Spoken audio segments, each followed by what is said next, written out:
Hello family soldiers, healthy cooking లో ఉద్దిబెల్లు ఇంకా పెసలేసి పెసరట్టు చేస్తున్నాము. ఒకవేళ మీరు మన వీడియోస్ని ఫస్ట్ టైం చూస్తున్నట్టయితే సబ్స్క్రైబ్ చేసుకోండి.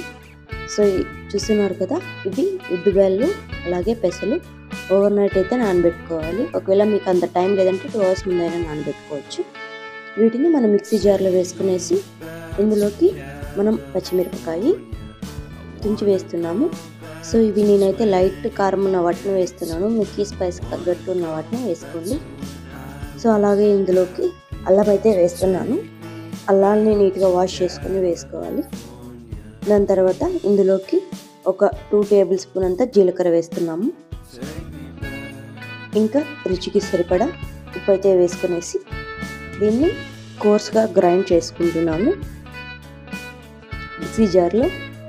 ఒకవేళ మీరు గ్రైండర్లో వేసుకున్నా కూడా గ్రైండ్ చేసుకోవాలి, కోర్స్గా గ్రైండ్ చేసుకోవాలి, చాలా నున్నగా వేసుకోకూడదు. చూస్తున్నారు కదా, ఇలా కోర్స్గా గ్రైండ్ చేసుకోవాలి.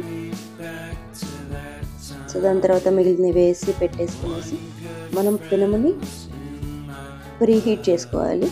మనం దోశ ఎలా వేస్తామో అలా ప్రీహీట్ చేసుకోవాలి. చూస్తున్నారు కదా, ఈ పిండి ఇంత గట్టిగా ఉండాలి, లేదంటే జారుగా ఉంటే పెసరట్టు సరిగా రాదన్నమాట.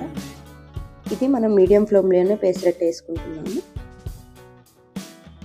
పెసరట్టు వేసుకునేసి దానిపైన మనం చూస్తున్నారు కదా, ఇవి ఉల్లిపాయలు అయితే చిన్నగా కట్ చేసుకున్న ఉల్లిపాయలు వేస్తున్నాను, ఎర్రగడ్డలు వేస్తున్నాను.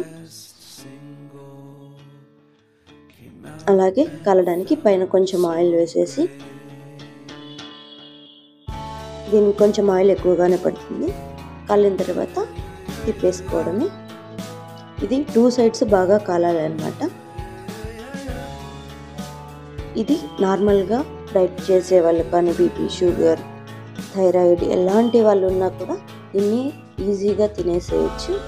అంతే అండి, సింపుల్ అండ్ ఈజీ ఇది పెసరట్టు రెడీ. ఒకవేళ మీరు మా వీడియోస్కి నచ్చినట్టయితే సబ్స్క్రైబ్ చేసుకోండి. Thank you for watching.